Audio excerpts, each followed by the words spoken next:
Morning, everybody. My name is Michael McNiven. It's a pleasure for me to be here at this center and also part of this event. I work at Cumberland Advisors, and one of the things I've done in the past, it has nothing to do with Cumberland Advisors, is I was a graduate research assistant for a professor at BYU who was studying social responsibility and essentially doing well financially by doing good. So I spent some time on this subject and enjoyed it, and got to see how you can, in fact, create viable business relationships with people across the spectrum of capabilities. And so I'm happy that we start here with this panel. It was already a robust panel before we found out a few minutes ago that we were going to adjust it a little bit. So let me just introduce, first off, I want to let you know that we are going to have Steve Sexauer of Allianz. He's going to take the first slot here, and he's going to introduce another person or so, and then we will move to the balance of our panel, which will follow Troy D'Ambrosio from the University of Utah Lassonde Entrepreneur Institute, and then to Brent Johnson of Intermountain Healthcare, who's a supply chain enthusiast, is what I can figure out. Seems very excited about the subject and has quite a relationship managing the supply chain of Intermountain Healthcare, and some experience in other organizations as well. And then finally, but not least, is our people person at Harman's, which would be Lori Harman.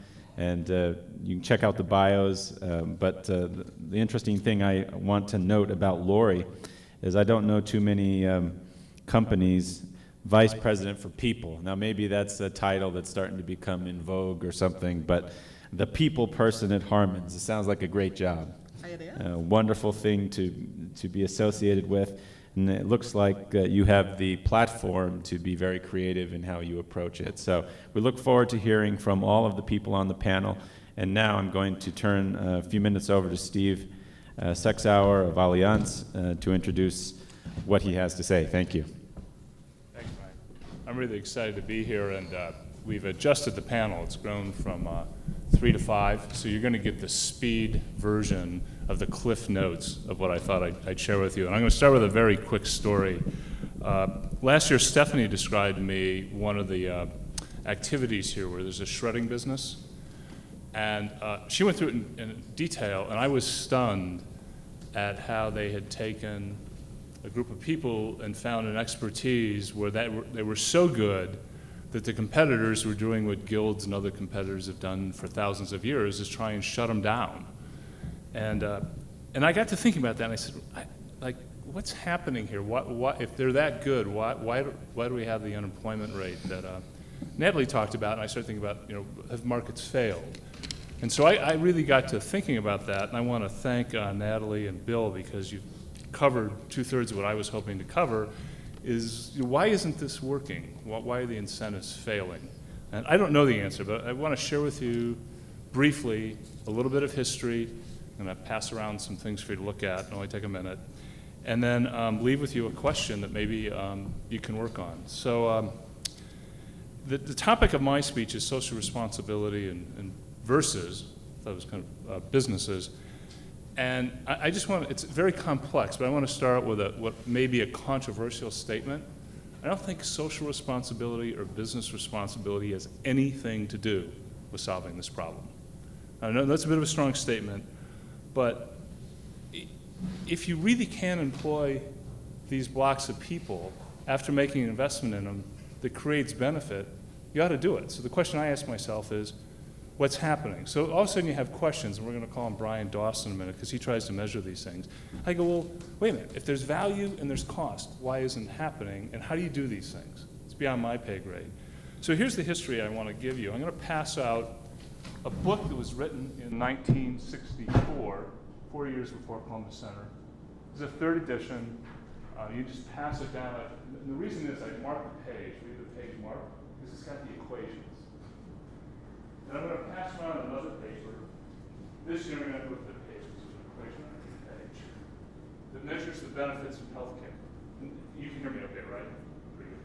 So So the reason I'm passing around these props, just send them from table to table, look at it for 10 seconds, is there's 3 decades of some of the best minds that have looked at this problem. And for me, as Natalie told the story, I said, wait a minute, some of my best personal and professional friends have been working on this for decades, and their work is being passed around. So the thing I want to leave you with is, I don't know the answer to the question, why aren't we investing in hiring? I can start to make lists. We don't know, innovation, the guilds, people. You can have labor laws that say you can't discriminate. Those are good laws. But if you can't discriminate and you have people with highly differential levels of productivity and cost, that's an impediment. I don't know the answers, but in listening to Natalie, it's clear to me the intellectual capital is here to think through that. So my contribution to this conference is only this point, that there's this dimension with 30 years of very robust research of measuring the cost, the benefits, and doing it over a lifetime. If you look at the paper by Bob and Kevin, I mean, and if the engineers will like it, but everybody else will just zone out at the math, you can actually measure this over a lifetime. So it exists, and I think it could be applied to these problems. So that's my presentation in the fast version. I was surprised that randomly Brian Dawson was sitting at my table. David and I were equally surprised that he came up and said, I just found this on the web, and that's what my business does. We invest in companies, and one of the metrics of a value company is their ability to utilize human capital, and we measure this. So my mouth dropped. And so we rearranged the schedule. I'm going to ask Brian to come up and literally give us the 3-minute, 4-minute version of how they see the world. Yeah, I just came across this group, and I'm very pleased to be here because, in actual fact, this aligns precisely with what we do as a firm. We've been in existence for about 3 years. My partner has cerebral palsy. He's a person with a disability. I joined about 3 years ago as a value investor. We're market-based. In other words, what we do is we look at disability as a market segment. What we believe is that sustainable change comes through the market, meaning that there's the hypothesis here that disability is something that is good for a firm, but where is the empirical evidence that would make a difference to large cap firms globally? And we look at this as a global market. What we've done is we have created a 20-factor proprietary model that's value investor based, that allows us to look across sectors. And what we've then done is created an index which is published on Bloomberg. It has close to a 2-year track record. That track record shows outperformance versus the S&P 500 and the equivalent index in Canada. That's an investable index which will come into the capital markets in the next 12 months. That will allow investors, both retail and institutional, to demonstrate that they do indeed believe in this as a market, and that will then allow sustainable change. Thank you both for your contributions, and obviously there's lots more there, and we can maybe explore a bit more of it in the question and answer session. Let's now turn the time to Troy, and then Brent Johnson, and then Lori. Troy. Good morning. I'm Troy D'Ambrosio. I'm the Executive Director of the Lausanne Entrepreneur Institute at the University of Utah. Thank you for having me here. We're very excited to be sponsors here and be part of this program. We have a program, a very large program at the University of Utah that involves about 5,000 students annually, not only at the University of Utah, but from colleges and universities across the state of Utah.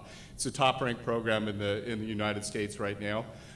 We feel like we created this virtual hub for students to actually create their own entrepreneurial education at the University of Utah, where they can go and take an idea and bring it to market. But specifically, I want to talk to you about a unique program we have where we involve students with university faculty inventors. So for the last 12 years, we've had this very unique program where we meet with a faculty inventor, we put a group of graduate students with them, I mentor that team, and we help try and translate the intellectual property that's coming out of the labs and research at the University of Utah into the market. And we've been pretty successful in that, and we have over 45 startup companies now that have raised over $100 million, employ several hundred people in the state of Utah.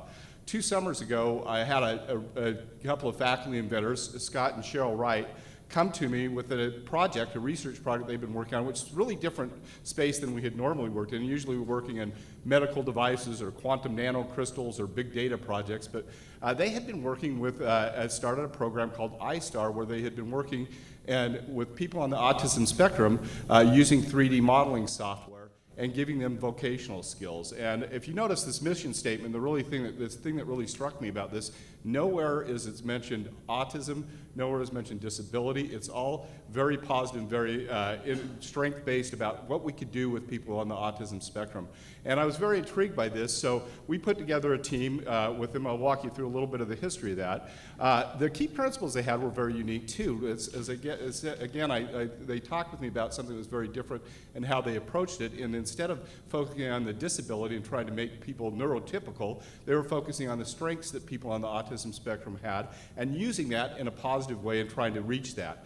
They did acknowledge that certain challenges, but they also saw that people with autism on the autism spectrum learn visually, spatially, and they have a number of strengths and abilities that if we could figure out how to tap into it might provide something really unique. What they did is they have a program where they really they figure what are the strengths, how do they tap into those. They started using 3D modeling software because they identified that people on the autism spectrum really learn visually, spatially. They started creating mentor programs to train these students and tapping into the creative side, and we've had great support from Universal Creative and Steve Gross to do this. And so what they did was put together a process and teach students and get to become very well trained in using a program called SketchUp, which was originally provided by Google and now spun out into another company called Trimble. And their goal was to create jobs for people, to get them trained in a technical skill to be able to be employable and with people on the autism spectrum. So it was a very unique approach. And so they came to us after they'd had a very successful track record. They brought Google in and got a grant from Google, had a seminar at the University of Utah and another one when they formed iStar, published some research on it, so they had results in peer-reviewed publications and continued to add additional workshops and publications. What they came to us with is this idea is, could they make this expandable and extensible? Could they take this out into the market and grow it beyond just the University of Utah and what we were doing here? Could they take their program and put it in a box and give it to other communities to be able to use this to train people with autism spectrum and get them jobs? So we put together a team of students. So I put together 3 graduate students, 2 MBA students, and a bioengineering student with a PhD in bioengineering. And we went through our usual process that we look when we look at a technology. And we found some interesting things. So the first thing we found is that most programs for people on autism spectrum are focused on young children, preschool and early school age children. And it's really to try and mainstream them, get them and take what's wrong with them, focus them, get them mainstream, and get them into the public school system. But the public school system, as we know, is tough for most kids to adapt to, but is also very difficult for people on the autism spectrum to be able to learn in that. And then the thing we really found is that as they get it through high school and they age out of this public school system, that they just fall off a cliff. There's really no transitional service there for that. And we found that actually a number of publications that show that people with autism spectrum have a higher rate of unemployment than people with other types of disabilities. And so we felt that there was an opportunity to create a company around here.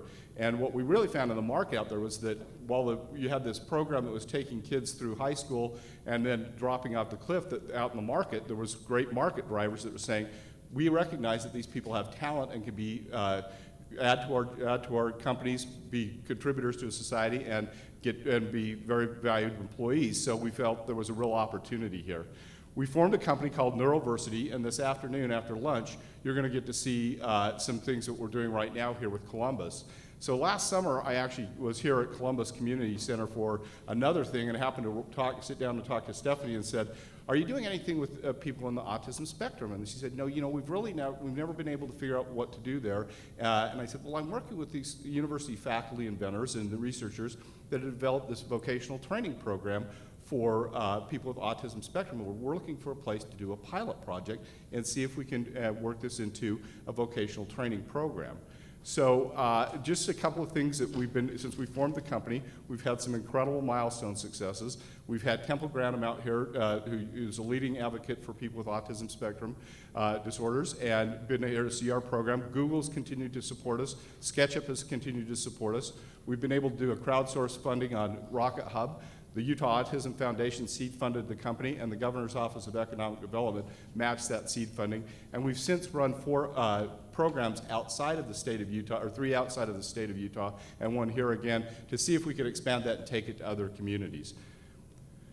When I met with Stephanie, I said, what could our business plan be? What is our business model? Because we wanted to look at this as an opportunity to be a sustainable enterprise with a social mission to it. So I had 2 graduate students work over the last year coming up with a program, a pilot project between Neuroversity and Columbus, and then identifying customers that would use 3D modeling services.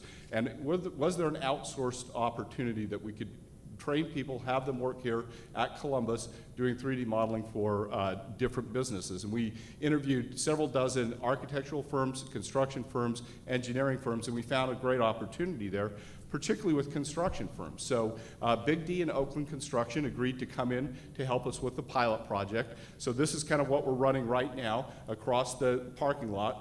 We're running this pilot project where we have a couple of projects from Big D and Oakland. We have students here from the Salt Lake City High School district coming in there with autism spectrum. They're being trained in SketchUp. We're working through the whole process of getting them to go from just learning SketchUp to actually delivering a product that's commercially viable for one of our customers. And so we had 26 parents respond to a call that would commit 2 weeks of time during the summer to be here with their kids.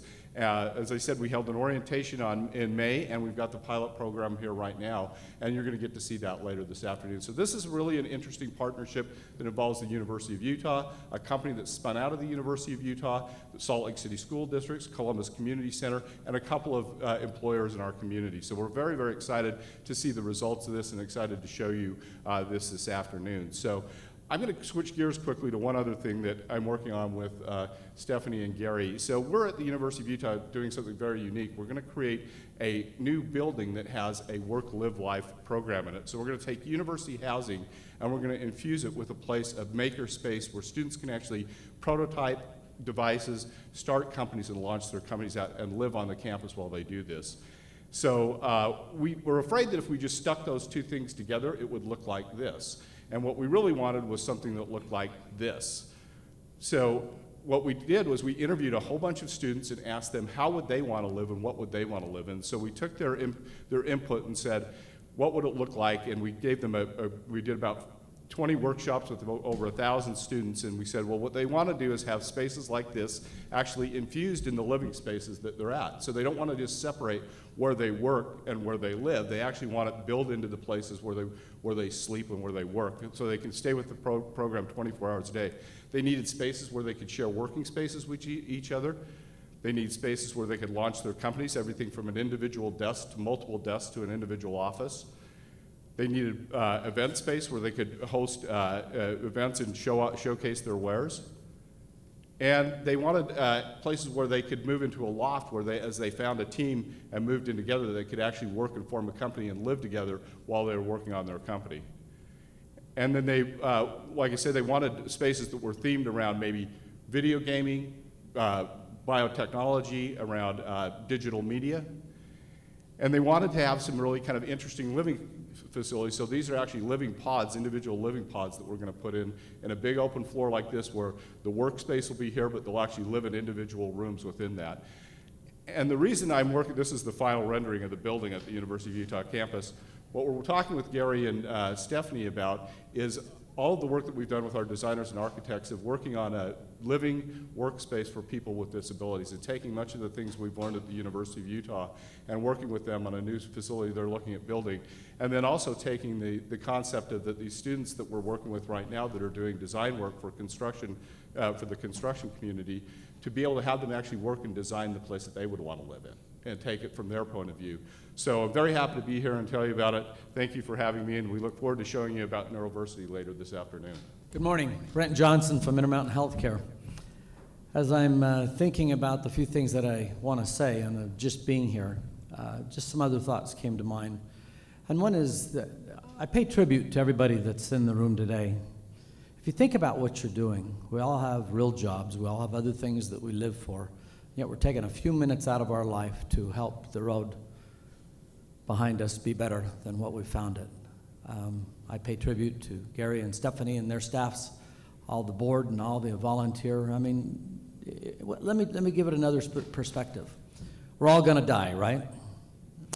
On our deathbed, how many of us do you think are going to say, you know what? I wish I would have spent more time at work. It's not gonna happen. I wish I would have made more money. It's probably not gonna happen. I wish I would have made more money to pay more shareholders, bigger dividends. That would, oh, I wish I would have done that. You know, that's not gonna be something we say on our deathbed. On our deathbed, our thoughts are gonna be around family, friends, and did we help others along the way? And so, put things in perspective about what we're doing today. I mean, I'm sitting over here thinking, I'm a business guy. Some people even call me a money monger. They brought me in 9 years ago into Intermountain Healthcare to run things more like a business. We've saved $250 million out of the cost structure of Intermountain Healthcare over the last 7-8 years. And I mean, if I wasn't here for half a day, I could be back at my office trying to save another $1 million. But is that what matters? Is that what I'm going to think about on my deathbed? Probably not. So I pay tribute to you for taking time out of your lives to do this today. Quick introduction. Intermountain Healthcare is the largest company in the state of Utah, 34,000 employees, 22 hospitals, 180 clinics. I'd like to introduce, there's 2 other Intermountain employees here. Stephen Bergstrom, raise your hand. He's the director of the Office of Sustainability for Intermountain Healthcare. Rich Bott, raise your hand in the back.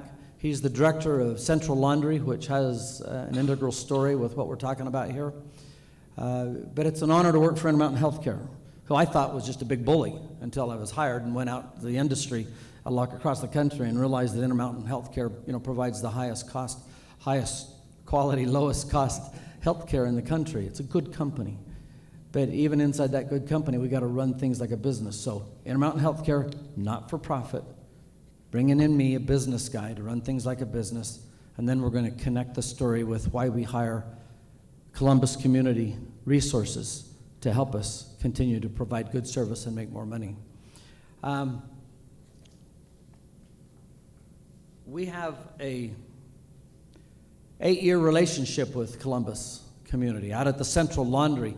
Let me tell you about the Central Laundry. The Central Laundry, we do all the laundry for all of our hospitals, all of University of Utah, all Huntsman Cancer Institute, and a bunch of other places that Rich has brought on, including the Ronald McDonald House, basically for no charge at all.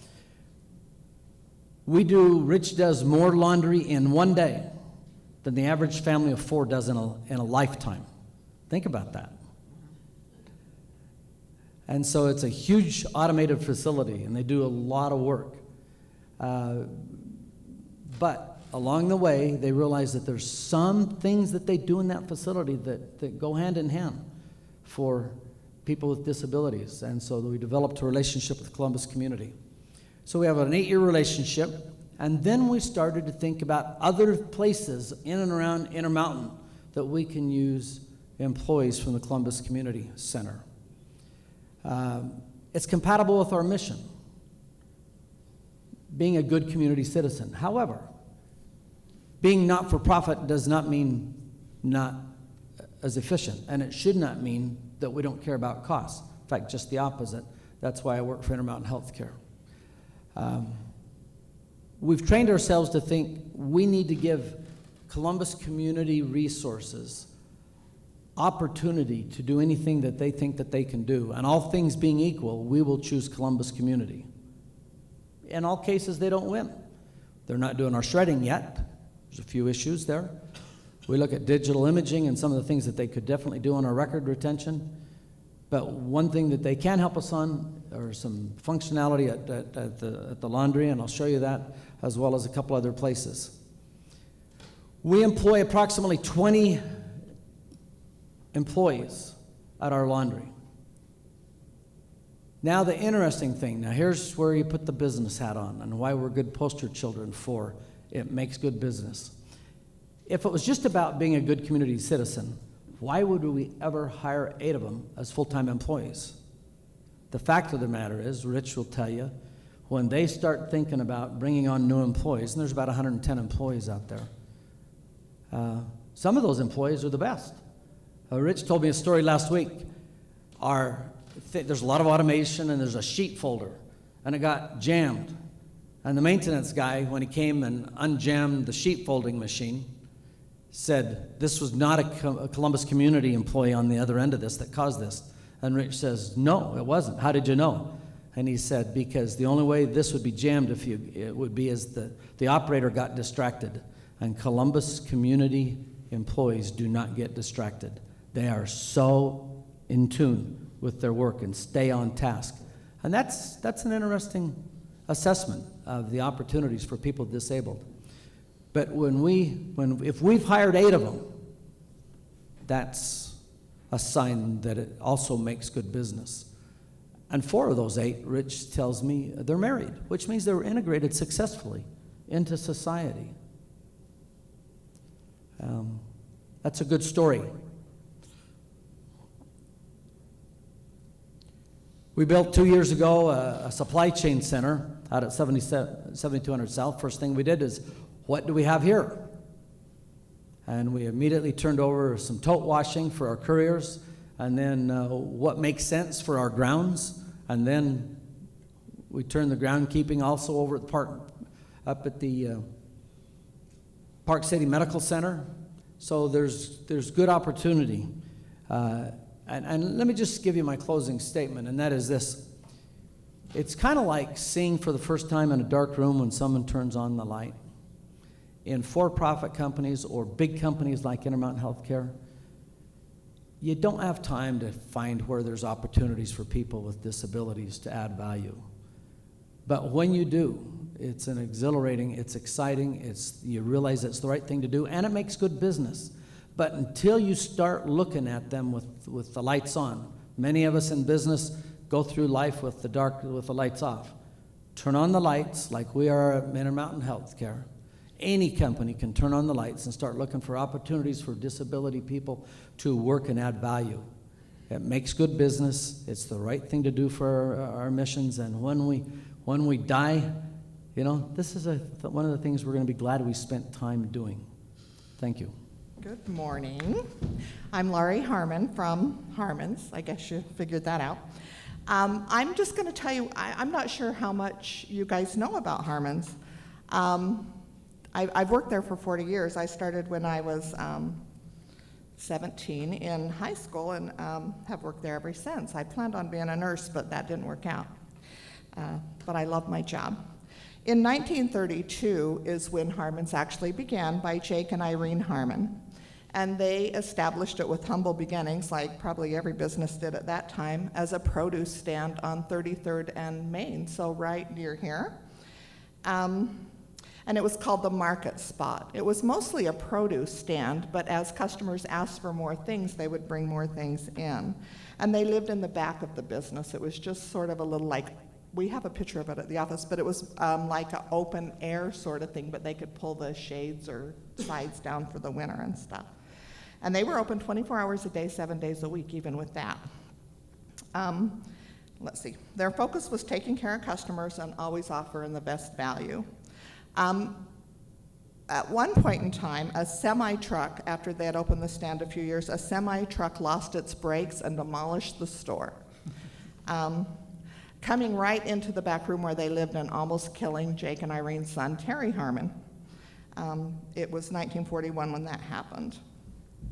So they decided to rebuild, and they went to look at different locations. And Jake owned some property on 3500 South and 4000 West in Granger at the time. And in 1945, Harmon's appeared on that building and instead of the Market Spot.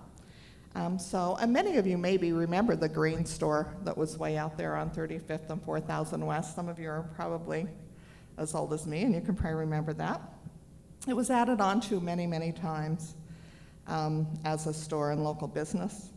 The continued focus of customer service combined with Jake's desire to bring in new and innovative products and equipment made the Green Store a huge success. As the store grew, so did Terry, and there was soon discussion about expanding the business. As talk about that continued, another tragedy struck and burnt the Green Store down. It burnt to the ground. It left the family in dire straits, both financially and emotionally. But one thing that just sort of lifted everything up was the beauty of the people, I guess, because the community and vendors rallied around the Harmon family, around Jake and Irene and Terry and Doreen, and they helped us. The customers bought damaged product, labels that they were burned off, some of them. Randy talks about like opening up cans of things without label and like being excited about what might be in it. You never knew if it was going to be dog food or tuna fish or whatever, but sounds a little risky for me, but some customers certainly helped do that. And then vendors helped with the cleanup, and they also forgave debt of Jake and Irene, helping them to be able to get started again. So all that support did allow Jake and Terry, his son, and then their wives to rebuild. And in 1971, the West Store out in West Valley today was rebuilt. And it was very innovative. Terry and Jake went around to look at different companies, and we had everything at that store. Everything from, of course, your groceries, but we also had guns, a post office, a watch center, hardware, Levi's, and even cowboy boots. Everything the customer wanted. It was state of the art at that time. And soon we expanded to a second store. Jake was a little worried to do that because he kind of liked control, and he was the entrepreneur and liked his arms around it. But Terry, his son, talked him into the expansion, and in 1974, 75 is when we opened the store it was 7200 South Fort Union Boulevard. That came a reality. Jake passed away soon after that in February of 76, followed by his wife Irene, and she passed away in 1998. So as CEO and president, Terry and then his wife Doreen embraced the same values of customer service and innovation as they entered a phase of growth. Terry passed away in August of 06, but the spirit and commitment of Jake and Irene and Terry and Doreen still live in our 3,000 associates today. We will and do deliver the highest quality products and I believe the best value in the state. We believe that if our associates are given and held to expectations and appreciated and valued, they in turn treat the customers wonderfully. And our mission statement, I don't know if I have this later, but our mission statement is to value our associates. And then the expectations of the customers will be exceeded. And obviously customers are first in any business, but it's just not what we believe. We believe that our associates must come first and work to take care of that. Today, Doreen Harmon, still alive, she's chairman of the board. Dean Peterson's the president of Harmon's, and he is not a family member. He is a visionary, and he has wonderful leadership. Today we have 16 supermarkets, a floral distribution center, a grocery distribution center, and are planning 2 and possibly 3 stores again next year. So Randy and Bob Harmon, I'm sure some of you have heard of those fellows, are the active owners and are the face and the spirit of our company. I can personally testify that the dedication and commitment of the Harmon's family, Doreen, Randy, and Bob, are truly humble people and consider an honor to protect and serve our customers by ensuring the best, most safe, and highest quality food possible, and also loving people. It's a critical piece of our culture that we support local vendors when possible. We assess them in moving to the next step in areas we'll help a new business and a local business even get started with packaging or whatever we can do to help them. And last but not least, we're very dedicated to our community, and that's always been a value of Jake and Irene and Terry and Doreen and continues with Randy and Bob today. Most of Harmon's operating board, I think there are 9 or 10 of us, serve on additional boards besides the Harmon's operating board. Bob's very big into the MS Society. I'm on the board of Special Olympics. We have a board member on the food bank, a Boys and Girls Club, and several industry-related boards, because I really do think you need to give back. So we're backed by our associates and customers. We give back funds, time, and support. Harmon's employs many special needs associates, and I don't mean this to sound like we're doing a good deed, because let me set you straight, that is just not how it is. These associates are inspirations to us all, and they teach us daily what life is all about. Brandon, who works at our Brickyard location, and he's worked there for 14 years, his last name's Wershowski, I think that's how you say it, but he tells me, Laurie, you just have to say, where's your house key? And that's how you'll remember it. So I just call him Brandon, where's your house key? Anyway, he started 14 years ago as a bagger, and he's now a successful cashier. He brings daily riddles and gives those to the customers. And lots of times when I'm in the Brickyard store, his line's the longest because customers want to go through his line. He's very productive. His raises are right up there with anybody else's, and he is an inspiration to all of us at Harmon's. And then Lee Oder-Easy has been, I think that's how you'll say his last name, has been a dedicated bagger and much more for over 25 years with our company. He's married, he never complains, he's always on time. I think in the 25 years I could count on one hand how many times he's maybe had an issue with public transportation or something that he couldn't be there on time, or called in sick in 25 years, less than a handful. And then Karen, one of our Special Olympians, pulled me aside a few weeks back and told me that she got a raise because she has taken great initiative and she has really good performance. And I'm on the board of Special Olympics, and I met her there because she's on the board too. And she's this is maybe a year or so ago, and she's like, I keep telling Randy and Bob I want a job, but they are not helping me. And so she loves me because I got her a job right away, and so she just thinks I'm the cat's meow, let me tell you. So I could go on and on about all of these wonderful dedicated associates. And of course, we're proud to be associated with Columbus Community, and we do some special projects with them and looking forward to doing more. So I'm proud to be Vice President for People here at Harmon's. We believe that culture is created through honesty in product, relationships, and interactions based on sincerity, love, and kindness. And that gives us a better culture. I do believe people gravitate to where they feel good, whether they know it or not. If so inclined, you might later want to check out our website, harmonsgrocery.com. I have Mindy and Amber here today, and Mindy's from marketing and Amber's in the people department too. And there is a video about our entrepreneurship. I'm kind of humble about it. We don't really go out and brag about it, but I guess marketing's put together something, so if you would like more information about what Harmon's contributes, you're certainly welcome to watch that later. Thank you. Well, thanks to our panelists. We've had a lot to think about, actually. All of our panelists, and also Brian, who joined us, have given us unique perspectives. We've heard a little bit from the conceptual framework. Steve Sexauer has sent around some of the thinking that's gone into this. We've also heard about an index that's published on Bloomberg, which is trying to quantify this type of information.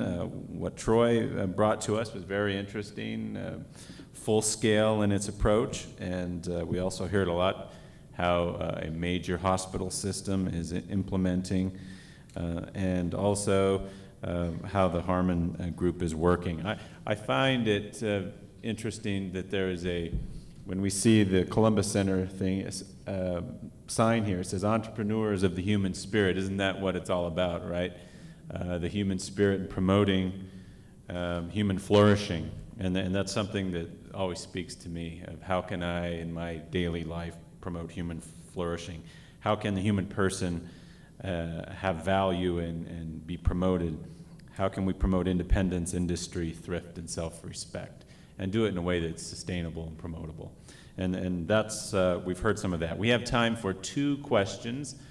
And then I'm going to turn the time over to David Kotok for a little bit of housekeeping for a few minutes before the next panel. So we've had lots of good information presented, and we have time for a question or two. Would anyone like to ask a question? Thank you. Please state your name. So the question is, how are you quantifying, evaluating, and monitoring the success levels of those with special needs who are being employed? We do a value analysis, a business case for every time we hire more employees, and if it makes sense compared to the alternative, we do it. But remember what I said, the best test is when we take some of those employees and hire them. You would never hire them when you're comparing them to other people unless they were very competitive, if not better than other people. So putting your money where your mouth is hiring them as employees with the, the overhead that comes with it and the long-term commitment. Rich, when you hire more, because sometimes there's been 12, now there's 20, you just know there's certain activities that they're better at than most, or the same as, and so then we want to. Anything else? Their productivity and their quality is better along with everybody else's. They're always raising the bar. That's a quick answer from Intermountain. Well, and I would say, as far as Harmon's, I don't think we really evaluate them any different than we would somebody without a disability. I mean, I think you have to look at more than just productivity. Well, I guess you need to think about what productivity is, because, I mean, I'm not a numbers person. I'm sure my CFO would like to strangle me sometimes because I don't know numbers at all. But what is productivity? Because if we measure what a cashier does, and we can look at items scanned per minute, and does their drawer balance, and yeah, we measure all that.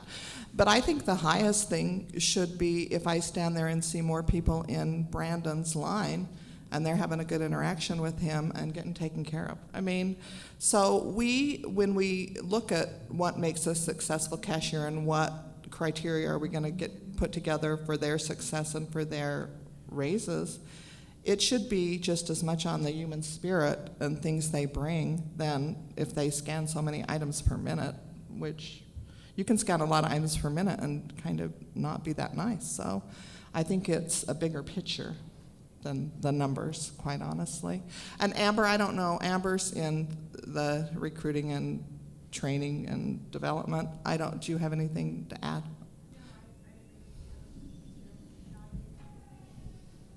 And sometimes we do have to, like you get them in one job and then you have to maybe try something else. What's wrong with that? We do that not only with people with disabilities, but different people.